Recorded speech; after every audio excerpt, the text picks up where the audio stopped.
मधुसूदन और आप देख रहे हैं ए न्यूज टुडे।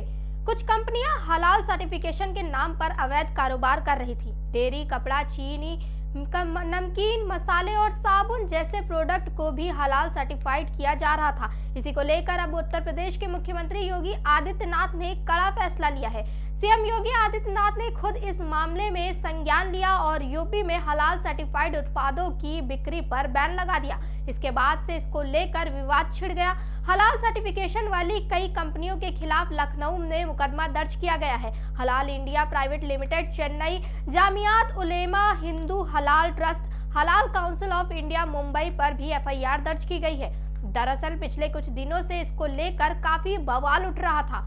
हिंदू जनजागृति समिति ने हिंदुओं से हलाल उत्पादों का बहिष्कार करने की अपील की थी। ऐसे में आइए हम आपको बताते हैं कि आखिर क्या होता है हलाल सर्टिफिकेशन और इसका सर्टिफिकेट कौन देता है और इसको लेकर विवाद क्यों छिड़ा है। तो हम आपको बताते हैं कि हलाल सर्टिफिकेशन का मतलब इस्लामी कानून के तहत बने उत्पादों से है। इसका सबसे सिंपल मतलब ये है कि ये प्रोडक्ट मुसलमानों के इस्तेमाल के लिए है।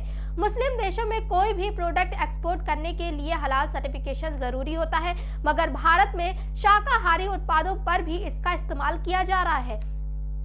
कुछ कंपनियां अवैध तरीके से डेयरी, कपड़ा, चीनी, नमकीन, तेल, मसाले और साबुन सहित शाकाहारी उत्पादों को हलाल सर्टिफाइड कर रही है।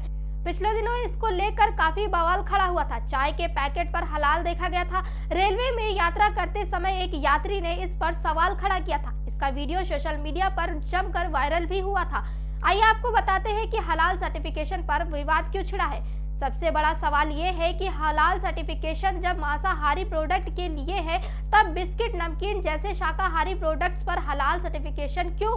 सवाल ये भी है कि क्या ये कुछ कंपनियां हिंदू आस्था को निशाना बना रही हैं? हलाल सर्टिफिकेशन को लेकर सियासी बवाल भी शुरू हो गया है। समाजवादी पार्टी ने योगी सरकार पर बड़ा सवाल खड़ा किया है। सभा ने कहा है कि अगर प्रदेश में ऐसा हो रहा है तो ये अपने आप में बड़ा सवाल है। उधर बीजेपी ने कहा कि दोषियों को खिलाफ कड़ी कार्रवाई की जाएगी। वही हलाल सर्टिफिकेशन देने वाली 9 कंपनियों पर लखनऊ में एफआईआर दर्ज कर दी गई है। एफआईआर में हलाल इंडिया प्राइवेट लिमिटेड चेन्नई, जामियात उलेमा हिंदू हलाल ट्रस्ट दिल्ली, हलाल काउंसिल ऑफ इंडिया मुंबई, जामियात उलेमा महाराष्ट्र मुंबई आदि का नाम है। इन कंपनियों पर आरोप है कि ये एक मजहब के नाम पर कुछ उत्पादों पर हलाल सर्टिफिकेशन दे रहे हैं, जबकि ये देना उनके अधिकार में नहीं है।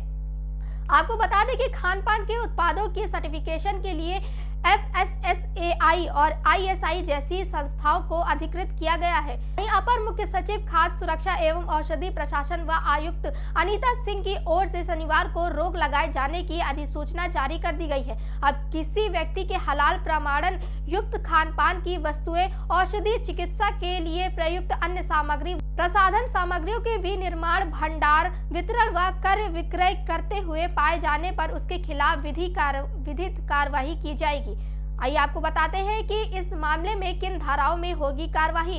औषधि चिकित्सा में प्रयुक्त अन्य सामग्री व सौंदर्य प्रसाधन की लेबलिंग संगत नियमों में निर्धारित प्रावधान के अनुसार न करने, लेबल पर गलत व भ्रामक तथ्य छापने की दिशा में औषधि एवं प्रसाधन सामग्री अधिनियम वर्ष 1940 की धारा 17 और धारा 17C के अंतर्गत मिथ्या छाप की श्रेणी में आता है। यही नहीं, अधिनियम में ऐसा कोई प्रावधान नहीं है कि हलाल प्रमाणीकरण का अंकन उत्पादों के लेबल पर किया जाए। ऐसे में अगर इन वस्तुओं पर हलाल प्रमाणीकरण से संबंधित किसी भी तथ्य का प्रत्यक्ष व परोक्ष रूप से अंकन किया जाता है तो वो उक्त अधिनियम के अंतर्गत मिथ्या छाप होगा।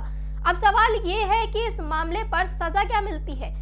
मिथ्या छाप वस्तु की बिक्री करने पर संस्थान का लाइसेंस निरस्त करने जाने और नकली पदार्थ बेचने पर आजीवन कारावास व 10 लाख तक का जुर्माना लगाने की व्यवस्था है। खाद्य सुरक्षा एवं औषधि प्रशासन विभाग जल्द इसके खिलाफ जिलों में छापेमारी अभियान शुरू करेगा।